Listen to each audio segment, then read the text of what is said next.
नाही हो ह्याच्या बाबतीत पण म्हणजे मी जे स्वतः मुख्यमंत्री देवेंद्र फडणवीस बोलले की ओबीसी समाजावर कुठलाही अन्याय होणार नाही किंवा आम्ही होऊन देणार नाही किंवा त्यांच्यावर अन्याय करून आम्ही दुसऱ्यांना मराठा समाजांना हे करू असं अजिबात होणार नाही.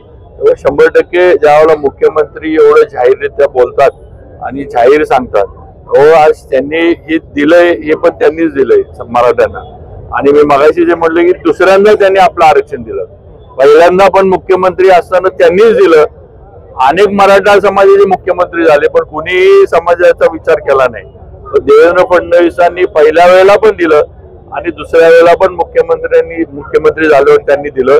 त्यामुळे हे ज्यावेळेला ते बोलतात की आम्ही ओबीसींवर अन्याय होऊन देणार नाही, 100% त्यांचे जे आहे ते नियोजन काही ना काहीतरी त्यांनी केलं असणार आणि त्या पद्धतीनं कुणावरही अन्याय न करता किंवा दोन्ही समाजांमध्ये वितुष्ट भांडण किंवा कटुता न येता जे आहे ते निर्णय आरक्षणाचे जे पुढचे पण होते.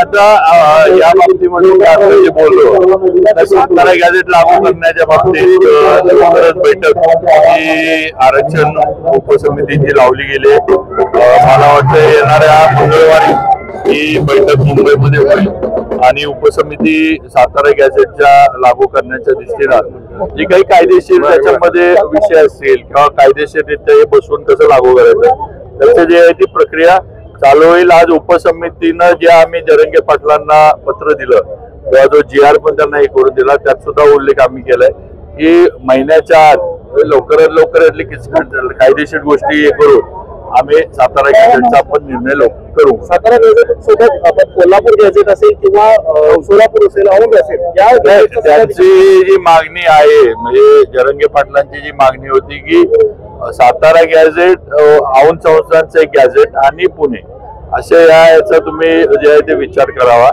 पण मला जी काही थोडीफार माहिती जी काही आता याच्यात मिळाली किंवा गॅझेटची माहिती मी पण घेतली की बऱ्यापैकी सातारा संस्थांच्या गॅझेटमध्ये उल्लेख वगैरे जे आहे ते स्पष्ट आहेत, आकडेवारी स्पष्ट आहे आणि नावं आहेत.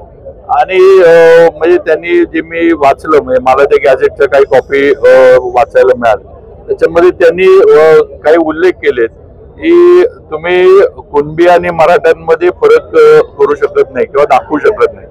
इंग्लिशमध्ये जे आहे त्यांनी असं म्हणले की तुम्ही डिस्टिंग्विश करू शकत नाही की बाबा कुणबी कोण आणि मराठा कोण.